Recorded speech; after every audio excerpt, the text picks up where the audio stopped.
Hey everyone, it's Mr. Hollywood, and today, Father Hollywood. Father Hollywood, Father Time, right here.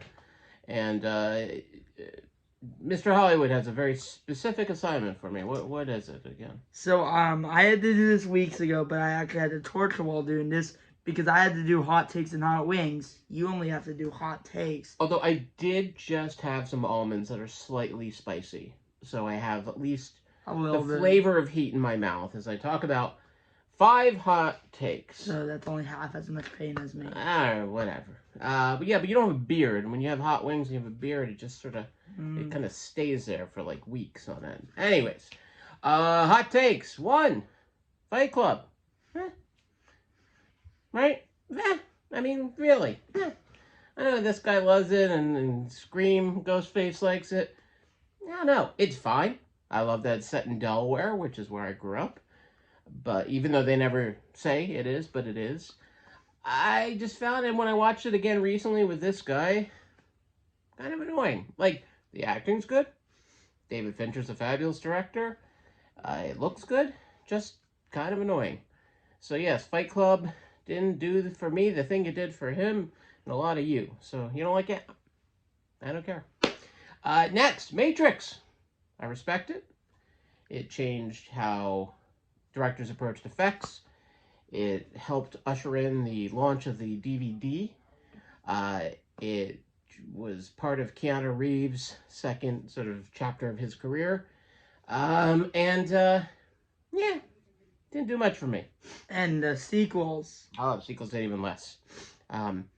Yeah, when you saw where they were filmed, that's what I think about Matrix. Now, I mean, when you finally saw Zion, like, this is what they're fighting for. I kind of wanted the robots to win at this point. And I like Keanu Reeves a lot, and, I don't know. So, didn't do for me what it did for all of you people. You people being this guy and some of y'all. Once again, you don't like it. Nah, whatever. I'm an old man. Doesn't matter to me. Alien 3, however, is one that a lot of y'all bust on. This guy hasn't even seen it yet, so he doesn't know, although I think it's been spoiled for him. But I'm a good man. I'm not going to spoil it for you. But I will say it is remarkably dark. I don't like what they did at the beginning of that movie as far as its continuation of the second movie. Aliens is incredible. It's one of the best sequels of all time. Easily, hands down. And Alien 3, if you can get past the sort of first 10 minutes, turns into a really interesting, moody, it's almost like a think piece, It's really kind of Ellen sort of lost on her own in this kind of world gone mad, and this idea of who is the real monster, who is the real alien, but also how fearless she was as a performer. Like shaving her head was just part of it, but really kind of going there with this. Very dark, surprisingly moody, but really thought-provoking. And I know even David Fincher sort of distanced himself from the material, but if you give it a shot, and once again, you get past those first 10 minutes, which you might not, and I'd understand if you turn it off. I think you'd be surprised what you find. You're one of the only people that could make it past the entire rest yeah, of the no, movie. but there's a lot there, and some great acting too. Charles Dutton's in it, who's terrific. So that is another hot take. And then what was the other? Oh, Last Jedi. Last Jedi. A lot of you get worked up about this. You get worked up about lots of things. This guy gets worked up about some things. I get worked up about things. But Last Jedi, I'll give it credit for the courage of its conviction, and I think it's interesting. Rian Johnson, everyone's like, it worked. And then all of a sudden he did Knives Out, like, well, maybe he's not. I will say I think Force Awakens got really good usage out of Han Solo in a way that I don't know if Last Jedi quite did with Luke, but I do like how it sort of surprised us.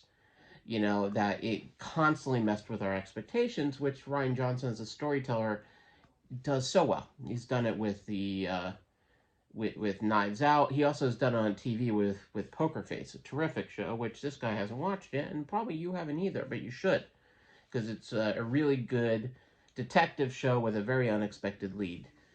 So, yes, Last Jedi, I will defend. Same. You liked it. one of the first times where we both agreed on something. It feels like. No, we agree on a lot of things, but for the purpose of hot takes, I mean, spicy- yeah, and, which is funny. Like so a lot of you guys who probably have heard me praise this to no end. I actually didn't like this that much when I first saw it, but now I adore it. Yeah. See, you got older and smarter. And I think it will have a pretty good legacy. I think it just needs some time, right? You just have to come back You know, maybe if this a few years and maybe if people this like it. new trilogy is hated the way that like people, See? maybe they'll have more new appreciation for a sequel trilogy. Yeah. Well, and my last hot take. Superhero Batman Returns. I will go to my grave fighting this. Hopefully, I don't have to go to my grave because of this. But Batman Returns, Batman, 1989. Batman 1989, we went to recently. We had a fabulous time. I still think it's a great movie. Yeah, not taking anything away from it. But then, Batman Returns managed to be weirder and darker, creepier. The music I thought was even, as much as I love the original Batman Yeah. score, I love what Danny Elfman did with like other sounds and sort of working the Christmas into it in Batman Returns. Everyone says Die Hard's a Christmas movie, right? Well, Batman Returns is a Christmas movie, and it's a fabulous Christmas movie. And then when the introduction of like Danny DeVito yeah, as Penguin and Michelle Pfeiffer as Catwoman. yeah, and they went kind of far with those characters. Like neither of them played it safe at all. And yeah, Michelle Pfeiffer to me still the Catwoman of my dreams, and she brings so much depth to this role that could be obviously ridiculous, but completely believable as sort of all sides of Catwoman, from the sort of creepy sociopath to the sort of awkward, bumbling assistant in those early scenes. No, I think she was very much overlooked for an Oscar nomination for this. But yeah, Batman Returns, I stand by, I think, until Dark Knight came along, probably the best Batman movie we had. And then Dark Knight showed up and was like, hold my drink. And I mean, and as much as I love the new Batman, I will actually still say Danny DeVito's our definitive Dan DeVito as Catwoman is a movie I really want to see. Michelle Pfeiffer, I think, is still our definitive Catwoman. And Danny DeVito, I still think, is our definitive Penguin. Although Colin Farrell did great. And I'm excited for the show. Yeah, the show should be cool. But yeah, Danny DeVito still... Because he just played him like exactly what you think a dude who was raised by a bunch of penguins in a sewer would act like, which is insane. Yeah. So that's my 5 hot takes. And I actually agree with you on the last one as well. I like Returns more than that. That's right. And the great Craig Caton Larden